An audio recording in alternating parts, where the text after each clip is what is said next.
복음 안에 저와 여러분의 인생에 모든 해답이 있는 줄 믿습니다. 근데 저와 여러분이 있는, 또 저와 여러분이 사는 그 인생에는 여러 가지 우여곡절이 있고 말 못할 사연이 있고 또 힘든 문제도 있지 않습니까? 이 인생이라는 그 단어 안에는 모든 것이 다 들어가 있는 것 같습니다. 희노애락이. 근데 그리스도의 복음 안에서는 그 모든 것이 응답이 되기 때문에, 그것이 축복이 되기 때문에 예수가 주시는 그 기쁨으로 우리 아버지 하나님 앞에 최고의 영광을 돌리시기를 주님의 이름으로 축복을 드립니다. 아멘. 제 기억으로는 초등학교 4학년인가 3학년인가 기억이 그렇게 되는데요. 그때 이제 동네가 시골 동네다 보니까 교회가 있었어요. 동네 입구에 보면 입구에 들어가는 조그만 교회가 있었는데, 모든 그 또래와 또 형들 누나들이 다 이제 교회가 이제 자연스럽게 있다 보니까 문화가 주일이면 교회 가는, 이제 친구 따라 강남 간다고 친구들이 가니까 저도 초등학교 3학년인가 4학년 때까지 그냥 주일이니까 애들 따라 다니긴 다녔어요. 근데 은하철도 999가 MBC에서 방영하는 날부터 제가 안 나갔거든요. 왜냐, 그거 보느라고. 교회 다니는 것보다 교회 가서 앉아서 뭔 소리인지 모르지만 은하철도 999 그 긴 머리 늘어뜨린 메텔 보는 게 더, 철이 보는 게 더 재밌었거든요. 근데 그 이후로 이제 교회를 안 다녔거든요. 그 작은 거지만 내게 유익이고 내가 관심이 쏠리니까 이 교회 다니는 것을 등하시하는 거 있죠. 우리의 삶이 그런 것 같습니다. 우리의 육신적인 삶을 살면, 육신적인 치우쳐 보면은 영적인 것보다 육신적인 것을 더 선호하고 그것을 향해 가는 것 같습니다. 그래서 세상은 계속해서 좋은 곳을 만들어내 가지고 할 수만 있다면 교회 다니는 성도가 예배 못 드리도록 많은 문화를 만들어낼 겁니다. 그래서 히브리서에 보면은 말세 때는 모이기를 패한대요. 모이기를 패하게 만든대요. 그런 가운데 저와 여러분이 주일날 하나님의 음성을 듣고자, 하나님 앞에 응답을 받고자, 하나님의 영광을 드러나고자 예배 자리로 나왔다는 것은 진짜 큰 축복인 줄 믿습니다. 그래서 저와 여러분이 이 짧지만 짧은 생애에 가장 할 수 있는 일이 있다면, 내가 있는 곳에 빛을 발하는, 모두를 살릴 수 있는 파수꾼이 되어야 되겠습니다. 왜? 하나님은 거기에 모든 것에 계획해 놓으셨거든요. 하나님의 주된 관심은 어디에 있냐면요, 모든 영혼이 구원받기를 원하십니다. 모두를 살릴 수 있는, 모든 사람을 살릴 수 있는 길은 군데군데 복음을 들을 수 있는 망대, 그 망대 위에 파수꾼을 세우기를 원하세요. 이 파수꾼이란 말할 때는 여호와 증인이 말하는 그 파수꾼이 아닙니다. 모든 사람이 다 들을 수 있도록. 그래서 에스겔서 3장 18절에서 21절에 악인에게 이 복음을 전하지 아니하면, 복음을 전했는데 듣지 아니하면 그 핏값은 그에게 있지만, 그가 듣지 않고 죽는다면 그 핏값을 너에게 찾겠다, 이 말을 합니다. 그렇다면 복음 가진 저와 여러분은 모든 사람에게 뭘 전해야 돼요? 복음을 전해야 됩니다. 그래서 우리를 군데군데 모두를 살릴 수 있는, 영적 재앙을 무너뜨릴 수 있는 파수꾼으로 세우셨어요. 그래서 이사야 62장 말씀에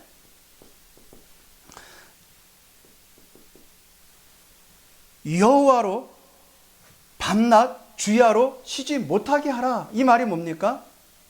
여호와께서 이 지역에 구원의 역사를 이루도록 우리가 파수꾼이 되어 하나님 앞에 기도하라는 것입니다. 응답은 누가 하시는 겁니까? 우리 주 아버지 하나님이 하시는 것입니다. 어떤 파수꾼이 되어야 되겠습니까? 베드로전서 2장 9절 말씀에 나온 것 같이 너희는 너희는 택하신 족속이요 왕 같은 제사장이요 왕 같은 제사장이라고 했어요. 거룩한 나라요 그의 소유된 백성이니 이는 우리를 어두운 데서 불러내어 그의 기이한 빛에 들어가게 하신 자의 아름다운 덕을 선포하게 하려 함이라 그래요. 옛날 성경에는 선전하려 함이라 그랬어요. 저와 여러분이 있는 곳에 연약하고 부족한 것 같지만요, 내 안에 있는 만군의 여호와 이름으로 내 머리에 임한 여호와의 영광을 드러나는 빛의 자녀의 사명을 감당하시를 주님의 이름으로 축복드립니다. 자, 파수꾼은 어떤 특별한 사람이 하는 게 아닙니다. 하나님의 자녀라면 누구나 다 이 역할을 할 수 있어요. 왜요? 그리스도께서 우리 안에 함께 하시기 때문에. 그래서 지난주 우리가 말씀 나눈 것 같은데요. 여호와가 나의 파수꾼이 되게 하라. 이게 말은 뭡니까? 24 나를 통해서 쉬지 못하게 여호와를 역사가 일어나도록 기도하라는 것입니다. 우리의 삶하고 우리의 개인에 있는 문제 때문에 이 파수꾼이 좀 갭이 있는 것 같죠. 우리가 그게 속는 겁니다. 오히려 문제와 사건이 나의 그런 부주의한 일들이 도리어 이 사역을 감당할 수 있는 최고의 축복의 시간이 됩니다. 응답이 됩니다. 좋은 예가 누굽니까? 요셉이 그렇거든요. 요셉은 가정 환경이 그렇게 썩 좋지 않았어요. 왜냐? 엄마는 없고 의붓 엄마가 3명이나 있었기 때문에, 배다른 형제가 10명이나 있었기 때문에 정상적이지 않았어요. 근데 도리어 그것이 요셉으로 하여금, 하나님께서 요셉으로 하여금 세계 복음화의 그 사명을 감당하는 축복이 되어버렸어요. 그래서 이 파수꾼에 있어서는 가장 중요한 게 뭔지 아십니까?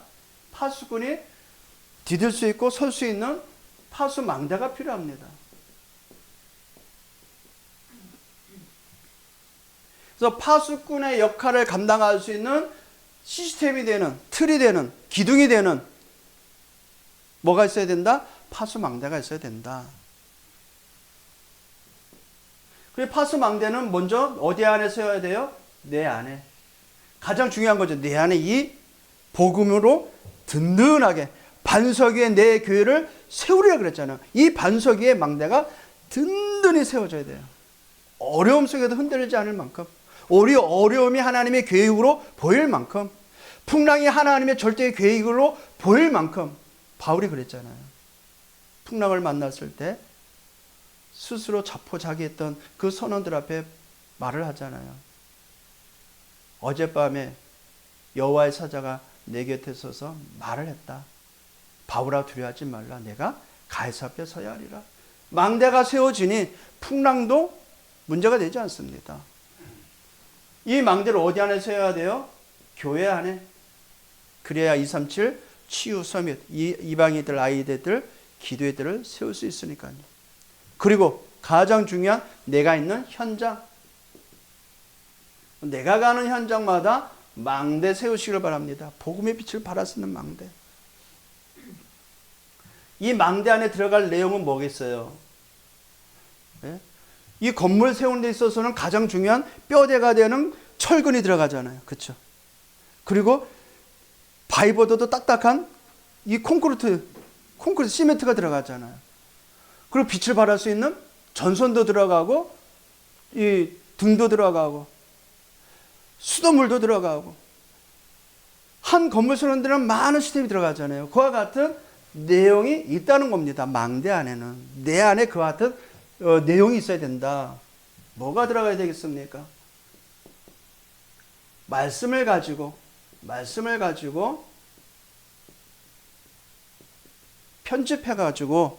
편집해서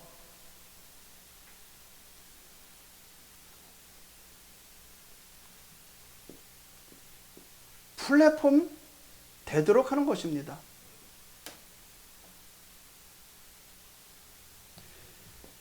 기도를 가지고 하나님의 계획을 설계하고 이것이 파수망대가 되도록 빛을 발해야 되니까요. 그리고 전도라는 하나님의 절대 목표를 가지고 디자인하는 겁니다. 디자인.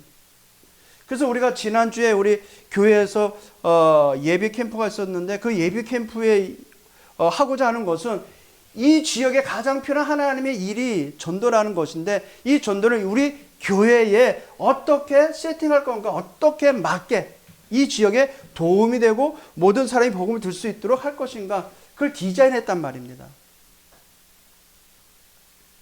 그 디자인된 것이 세계와 소통할 수 있는 안테나가 되어야 되는 것이죠. 그럼 나의 개인의 삶도 이렇게 디자인 되어야 되는 것입니다. 그래서 내 안에 여호와의 망대를 세우시기를 주님의 이름으로 축복드립니다. 매일 눈을 뜨자마자 망대를 세우시길 바랍니다. 근데 우리가 너무 이 쉬운 것을 너무 편하게 그냥 내 입맛에 맞게 하다 보니까 해도 되고 안 해도 되고 그런 차원이 되어버렸어요. 하지 않으면 안 되는 거든 실은. 왜냐? 우리 안에 사단이 만드는 견고한 망대가 아직까지 뿌리 뽑히지 않았어요. 계속해서 우리가 눈을 뜨면서 눈을 감을 때까지 이 망대를 세우는데 올인을 해야 돼요. 집중을 해야 됩니다. 24 해야 돼요. 그래야만 사단이 틈을 타지 않습니다. 그래야만 우리 안에 불신앙을 심어 놓지 않습니다. 그래야만 보는 눈이 달라집니다.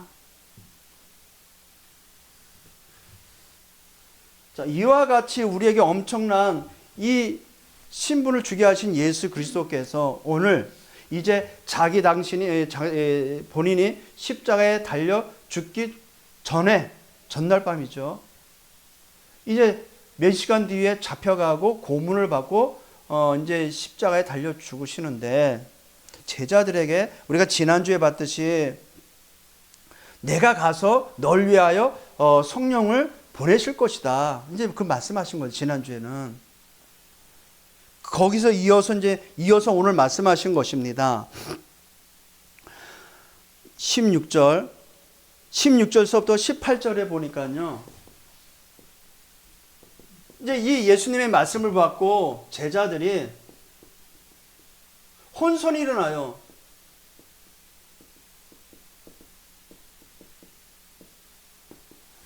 보세요. 16절에서 18절에 보면 이제 제자들이 예수님의 말씀 받고 이게 무슨 말이야? 어안이 봉건해가지고 이게 무슨 말이지 대체? 계속해서 예수님이 이해하지 못하는 말, 이 제자들이 이해가 안 되는 말, 믿기지 않는 말을 하는 거예요. 16절, 조금 있으면 내가 너희가 나를 보지 못하겠고 또 조금 있으면 나를 보리라 하시니. 우리가 지난주에 봤듯이 6절에 보면은 예수님이 내가 아버지께로 가겠다. 내가 나 보내신 이한테 내가 다시 가겠다. 그러니까 그 말을 듣고 오히려 근심합니다. 그러니까 왜 근심한 거예요? 예수님을 3년 동안 따라다녔으면 뭔가의 결과물이 나와야 되잖아요. 근데 그 결과물도 없이 가신다고 하니까 안 그러겠어요? 실컷 뭔가 얻고자 따라다녔는데 예수님 이제 왕이 되면 이제 우리는 기세등등한 백을 가지고 이 명예를 가지고 직위를 가지고 이제 호령할 텐데 예수님이 가신다니까. 그 말을 지금 또 듣는 거예요. 조금 있으면 너희가 나를 보지 못하겠고 또 조금 있으면 나를 보리라. 가시면 가는 거지 또 본다는 게 또 무슨 말인가. 이해가 안 되는 거예요. 17절, 제자 중에서 서로 말하되 우리에게 말씀하신 바 조금 있으면 나를 보지 못하겠고 또 조금 있으면 나를 보리라 하시며 또 내가 아버지께로 감이라 하신 것이 무슨 말씀이냐 하고. 우리는 이해가 되죠. 여러분 이건 이해가 되잖아요. 왜요? 그리스도께서 완성해 놓은 그 사건을 우리가 확인했고 믿기 때문에. 근데 이 제자들에게 있어서는 아직 일어난 일을 모르니까 근데 이 일은 이미 예수님이 수차례 이 말씀하셨거든요. 요한복음 6장 7장에 보면 내가 아버지께 가겠다. 또 7장에 보면 유대인들에게도 내가 보내신 자, 내가 나를 보내신 자에게 내가 다시 간다.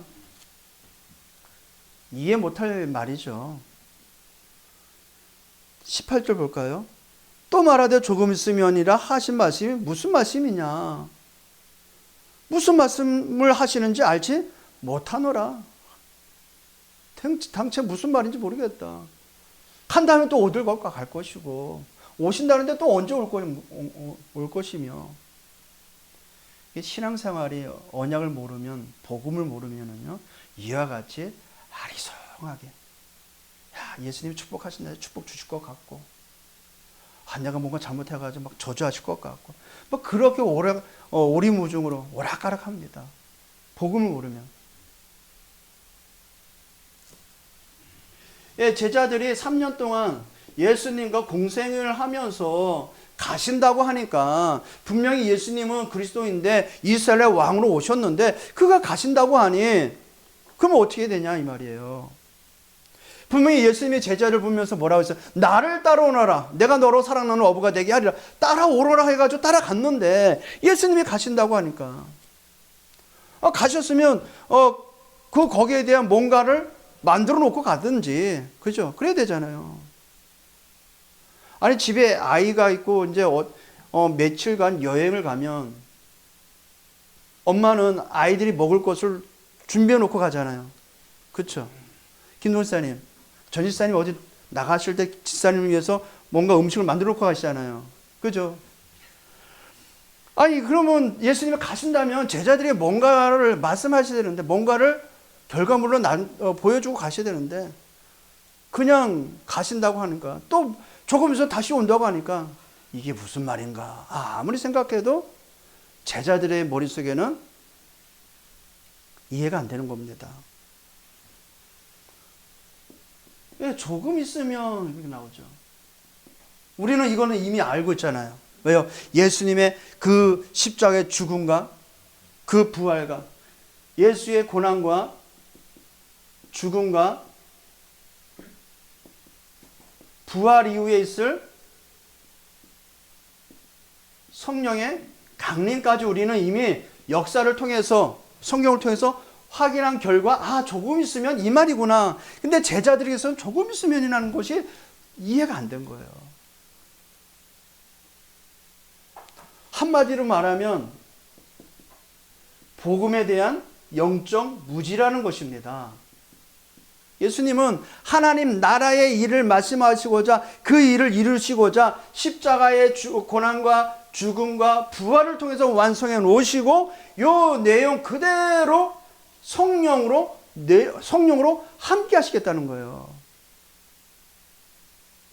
자, 그렇다면 이 제자들이 지금 예수님을 따라다니면서 그 마음의 한구석에 그 불순한 동기가 육신적이었던 것이잖아요.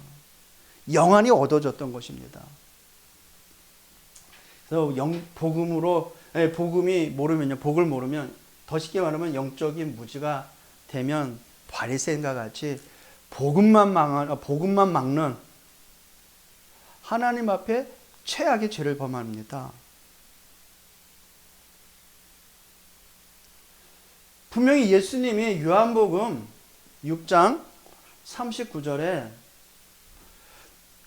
예수님이 오신 이유를 말씀하십니다. 내가 내게 주신 자 중에 마지막 날 다 살리게 하실 것이다. 살아나게 하게 할 겁니다. 그 예수님이 그렇게 살아나게 할 것이다 라고 부활해야 될 이유를 설명하시거든요. 예수님 부활하셔야 돼요. 왜요? 우리의 첫 열매가 되셔야 되고 우리를 놓치지 않고 잃어버리지 않고 다 살아나도록 하도록 부활하셔야 돼요. 창조자 하나님이시기 때문에. 왜냐하면 그가 왜 죽으시고 다시 살아나야 되냐면요. 에베소서 2장 1절 허물과 죄로 죽었던 우리를 그리스도와 함께 살리셨다고 그래요. 허물과 죄로 죽었던 우리를 그리스도와 함께 살리셨답니다. 그러니 예수님은 당연히 십자가에 죽으셔야 되고 3일 만에 부활하셔야 되고 그 증거를 가지고 믿는 자에게 성령으로 함께 하셔야 돼요. 그래야만 예수님의 말씀인 것을 증명해 보이기 때문에 그렇습니다. 부활이 없다면 어떻게 되겠어요? 우리가 믿는 것은 다 거짓이 되는 것입니다. 근데 부활하신 주님이 약속하신 대로 우리 안에 성령으로 들어오셨어요. 그래서 우리가 허물과 죄로 죽었는데 그리스도와 함께 다시 살아났다라고 우리는 자부하는 것이고 우리는 믿고 있는 것입니다. 에베소서 2장 14절 15절에 보면은요, 예수님이 죽음을 통하여 사단을 멸하셨어요. 왜요? 한평생 사단의 종로로 타는, 죄의 종로로 타는 모든 자를 놓아주게 하시기 위해서. 그래서 예수님이 아무 죄 없이 우리를 위하여 십자가에 고난을 당하시고 죽음을 당하시고 다시 부활하셨어요. 이 제자들은 예수님 십자가의 죽음과 부활을 계속해서 누누이 말씀하셨는데 한 귀로 듣고 한 귀로 흘러버린 거예요. 마음에 담지 않았던 거예요. 그리스도는 반드시 죽으시고 부활하셔야 됩니다. 그래야만 나의 인생 모든 문제가 끝나는 거예요. 저와 여러분의 인생이 십자가에서 끝났습니다. 그 예수께서 다 끝내버렸었어요. 그러니까 그 사실이 믿어지니까 전에는 불신자 때는 당신은 사랑받기 위해 태어난 사람, 그거는 그냥 좋은 말로인 줄 알았어요. 그냥 립서비스인 줄 알았어요. 근데 이 십자가의 죽음과 그 부활에 대한 참된 의미를 아니까, 허물과 죄로 죽었던 우리를 위해 십자가에 죽으시고 그가 부활하사 그 문제를 해결하시고 사단의 종로였던 우리를 놓아주시려고 죽으시고 부활하셨던 사실이 믿어지니까 당신은 사랑받기 위해 태어난 사람이란 말이 너무나도 축복된 가사예요. 그렇잖아요. 누구의 사랑을 받기 위해서? 하나님의 사랑을 받기 위해서 태어났다니까요. 사람의 사랑을 받기 위해서 태어난 게 아니랍니다. 우리 예은이가 뱃속에 있을 때 이명란 사모가 그 뱃속에 있는 아이를 생각해가지고 그 치통이죠, 치통. 얼마나 아파요. 주일날인데요. 막 몸이 아파가지고 이제 어떻게 몸부림치는 거예요. 제발 이 치통약 있잖아요. 그거 좀 먹어라. 먹으라도 안 먹겠대요. 왜 안 먹겠어요? 아기 때문에. 그래서 고통을 참아내고 키운 작품이 저기 있습니다. 왜? 아이에 대한 사랑이거든요. 그죠? 예, 그렇게 자녀들이 부모의 입장에서 그 자녀들의 그 사랑이 그렇게 애틋한데 우리 주님의 사랑 어느 정도겠어요? 독생하신 아들 예수께서 우리를 죽으시기 그 죽음을 통한 하나님의 사랑을 우리에게 나타내 보이셨어요. 그래서 우리는 사랑받기, 하나님의 사랑을 받기 위해 태어났어요.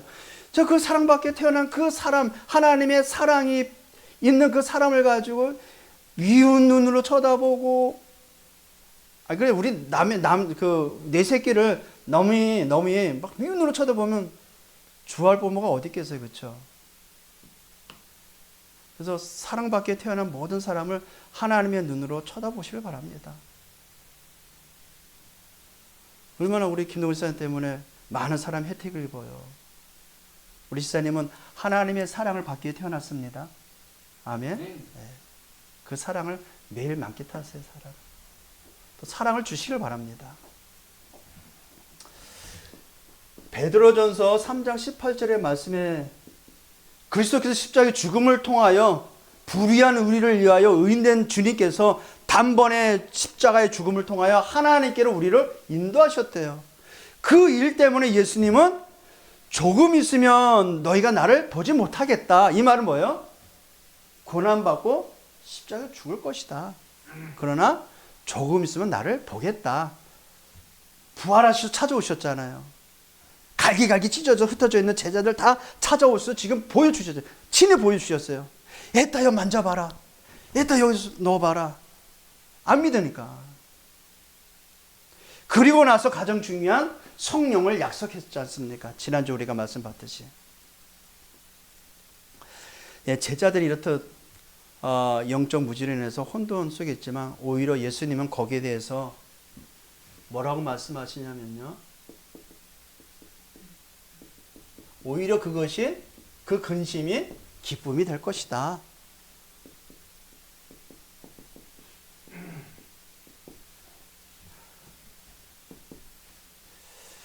20절 보겠습니다.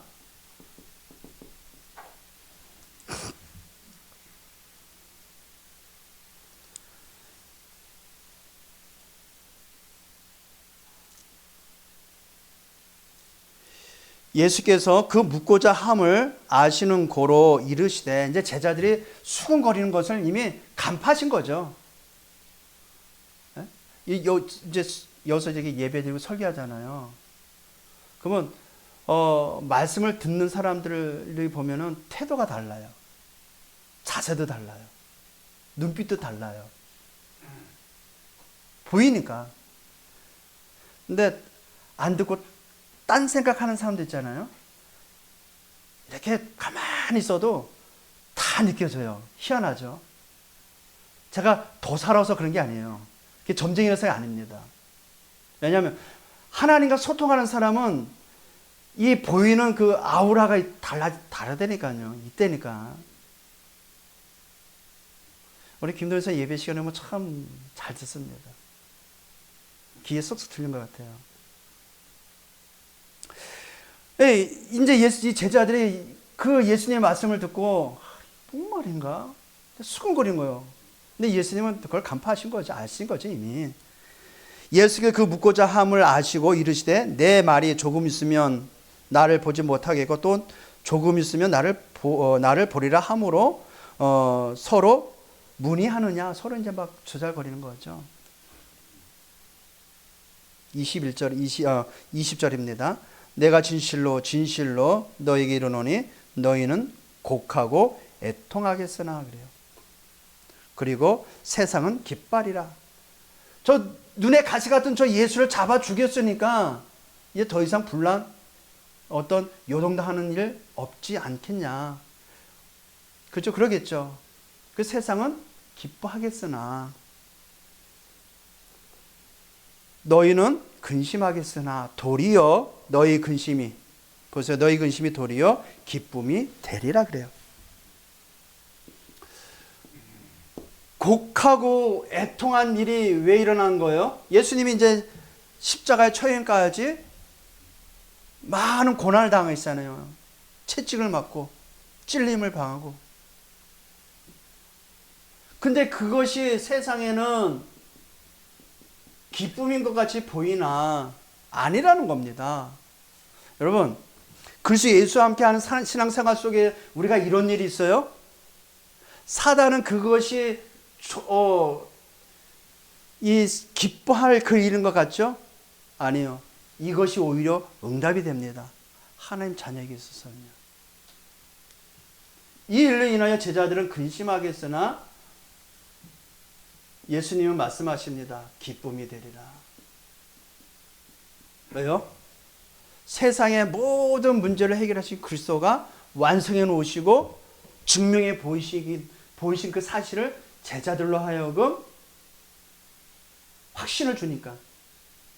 그러니까 기쁜 거예요. 부활하신 그 사실. 불과 며칠 전에 그 십자가에 달려 죽을 것에 말을 들 때는 막 근심하고 십자가에 달려 그 모습을 보면서 자포자기했던 그 자신들이 이제는 부활하신 주님을 만나 뵐 때, 직접 볼 때 자기의 잘못, 자기의 불신앙 깨닫고 그것이 환희로 바뀌고 그것이 믿음으로 바뀌고 그것이 하나님께 영광이 되는 그 사실로 바뀌니까 기쁨이 되는 거죠. 그래서 부활하신 주님을 매일매일 체험하실 주님으로 축복드립니다. 부활하신 주님을 매일 체험하세요.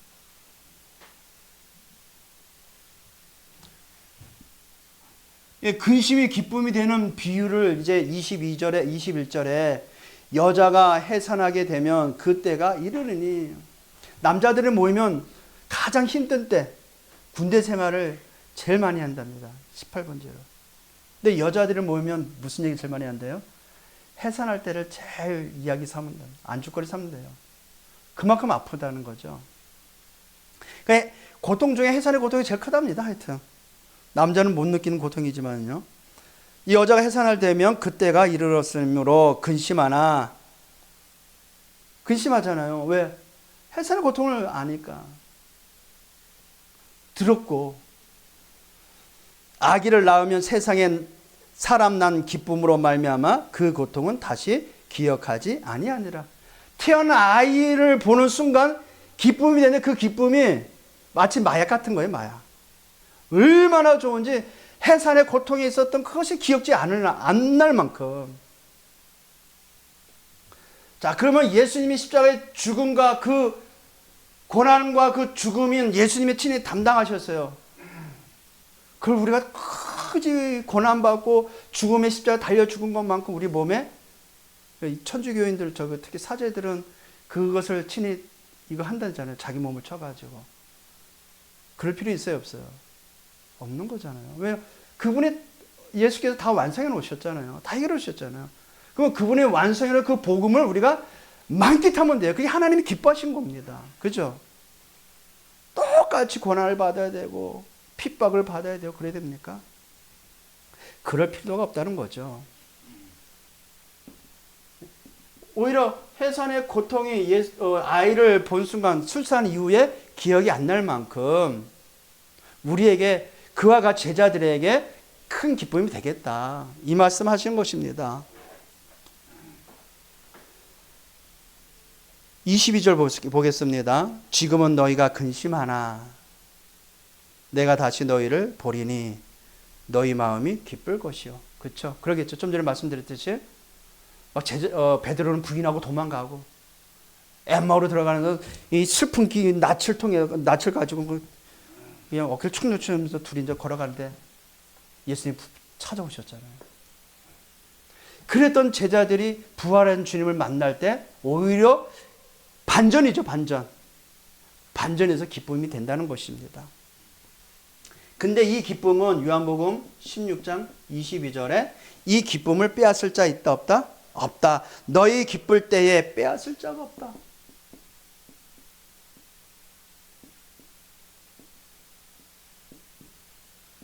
그래서 그리스도 예수가 주시는 그 기쁨은 절대 빼앗을 수 없어요. 그러니까 매일 이 기쁨을 맛보기 위해서는 부활한 주님을 매일 뭐 해야 돼요? 매일 만나야 돼요. 말씀을 가지고, 기도를 가지고, 또 전도함으로.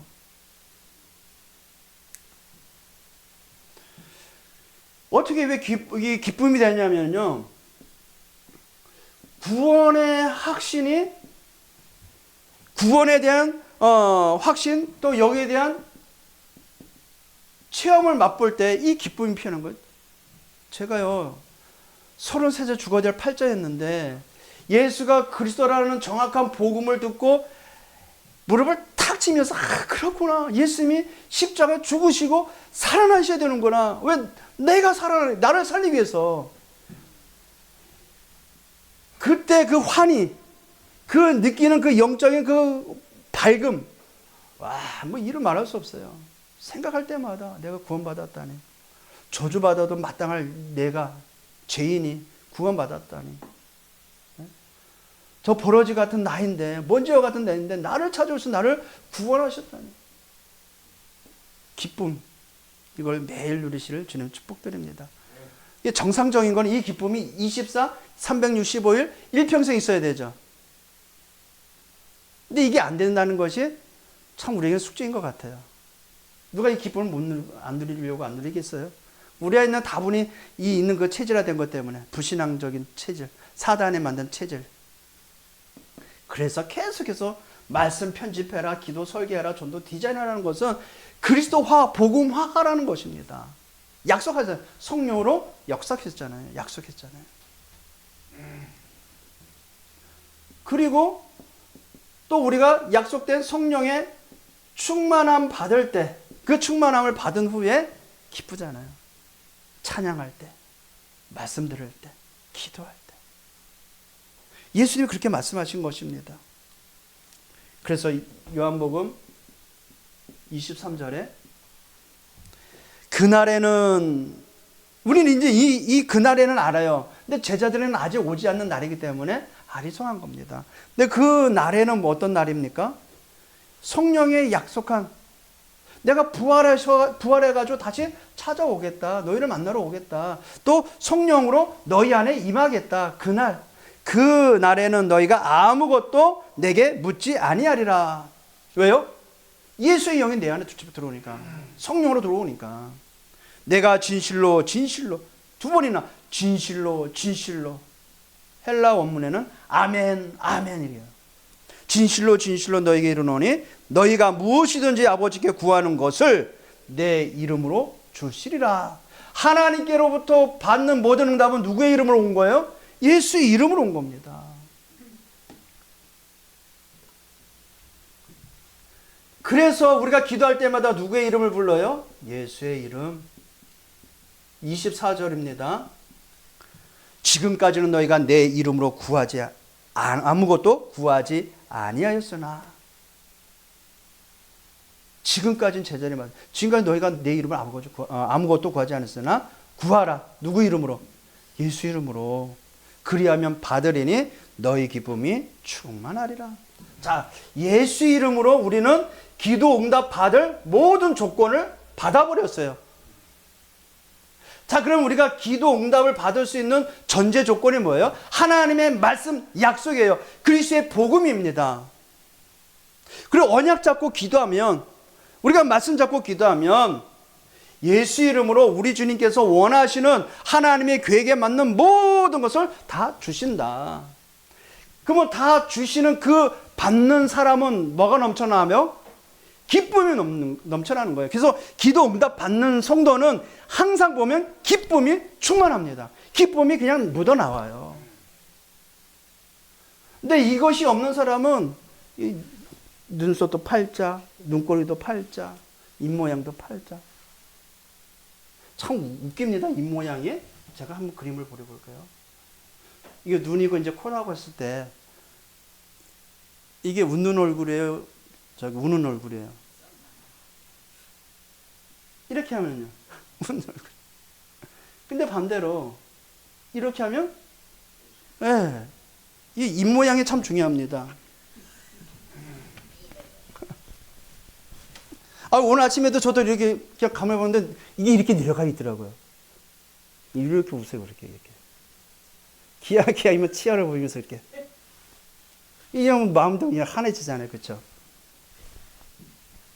자, 기도 응답을 받으면 가장 먼저 나는 구원받은 하나님의 자녀구나. 구원의 확신이 들어옵니다. 기도 응답을 받으면 나에 대한 정체성이 나오잖아요. 그리고 기도 응답을 받으면 주님은 지금도 부활하셔서 나와 함께 하시는구나. 증인의 삶이 되잖아요. 기도 응답을 받았다는 게 뭡니까? 성령께서 내 안에서 역사하셨구나. 성령의 역사. 지금 현재 나와 함께 하시는구나. 그게 체험되잖아요. 그러니까 이 모든 것이 하나님께 영광이 돌려지는 것이잖아요. 그러니까 구하라 그리하면 받으리니 너희 기쁨이 충만하리라. 충만. 기쁨이 충만한 인생 되기를 주님의 이름으로 축복드립니다. 이번 한 주간도 이 말씀을 토대로 해서, 이 약속을 토대로 이 언약 붙잡고 예수 그리스도의 십자가에 죽은 그 부활은 우리에게 최고의 기쁨이 된 겁니다. 그렇죠? 모든 것을 완성해 놓으셨어요. 하나님 나라의 모든 것을 받아 누릴 수 있는 것을 완성해 놓으셨어요. 이게 기쁨이죠. 매일 받으니까, 매일 누릴 수 있으니까. 그래서 약속된 성령이 내 안에, 그 갈라디아 5장에 보면 성령의 열매가 나오잖아요. 22절에 성령의 열매 중에 희락과 기쁨이 있는 겁니다. 그래서 이번 한 주간도 저와 여러분이 파수꾼으로서 하나님의 나라의 일을 위해 우리를 이 땅에 파수꾼을 세워주셨다면 내가 있는 곳에 뭐가 있다? 이유가 있다. 이유를 모르면, 내가 있는 것의 이유를 모르면, 내가 오늘 사는 것의 이유를 모르면 먹는 것, 마시는 것, 행하는 모든 것은 의미가 없는 겁니다. 그죠? 그냥 먹고 살기 위해서 행동하는 일들밖에 안 돼요. 살기 위해서 몸부림치는 먹는 것밖에 안 됩니다. 내가 있는 것은 하나님의 나라에 대한 참된 이유가 있다면, 하나님이 원하신 이유가 있다면, 내가 경상대를 다녀야 될 이유가 안다면 앉고 일어서고 만나고 모든 일이 다 응답이 되는 겁니다. 아멘? 근데 이걸 모르면 그냥 허송세월 보내는 거예요. 뭐 일정한 전문성 있는 전공적인 내용은 배우겠죠. 학문은 배우겠죠. 그게 하나님 나라와 무슨 상관이야? 별 의미가 없습니다. 그래서 이유 있는 자에게는 도리어 오늘 말씀과 같이 근심한 같은 일이 있으나 도리어 기쁨이 될 것입니다. 어려움이 있는 것 같으나 도리어 하나님의 기쁨이 될 겁니다. 그래서 믿음의 선진들은 이유를 알기 때문에 그 위기 속에서 오히려 위기를 보려고 도망가지 않았어요. 요셉은 감옥으로 가는데 감옥 가지 않기 위해서 막 항변하지 않았어요. 너희로 팔려가는데 난 안 간다고 뻗대끼지 않았어요. 이유를 알고 있는 자, 하나님과 함께하는 그 자는 이유를 통하여 그 위기를 선택해서 오히려 최고의 기회임을 알고 그 위기를 선택해버렸어요. 왜요? 하나님이 함께 하시니까. 내 인생 모든 문제 해결하신 그리스도가 함께 하니까. 그 약속된 성령이 함께 하니까. 그래서 이 위기를 이유를 아는 자는 육신적인 것을 선택하기보다는 영원한 것을 선택했습니다. 영원한 것. 근데 우리는 매일 육신적인 것 선택하죠. 근심하는 것보다 기도하는 것이 더 나을 편인데 기도보다는 근심하는 것을 선택하죠. 이유가 없어서 그래요. 그러면 우리는 육신의 쾌락을 많이 지향하죠. 그걸 막 동경하죠. 근데 영원한 것을 아는 자는, 이유를 아는 자는 영원한 것을 위해서 육신적인 것을 포기합니다. 그래서 이유 있는 자는 육신적 선택보다 영원한 것 선택합니다. 그리고 이유 있는 자는 후대를 위해 최고의 유산을 남깁니다. 영원한 거기 때문에. 두 번째로 하나는 우리 예수께서 주신 그 기쁨, 그것을 아는 자, 그것을 가진 자는, 또 이유를 아는 자는 보는 눈이 다릅니다. 눈이 달라요. 어떤 눈을?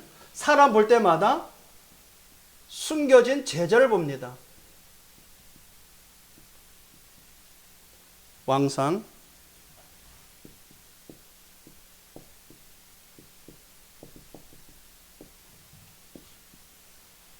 1 복음 가진 자의 눈은요, 우리 주님이 약속한 대로 성령으로 충만한 자는, 또 하나님의 나라에 대한 참된 이유를 아는 자는 보는 눈이 다른데요, 사람 볼 때마다 남은 제자를 찾게 합니다.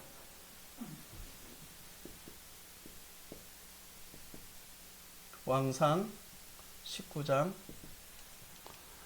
1절에서 21절. 남은 제자 7,000명이 남아 있죠. 그리고 영적 힘으로 승리할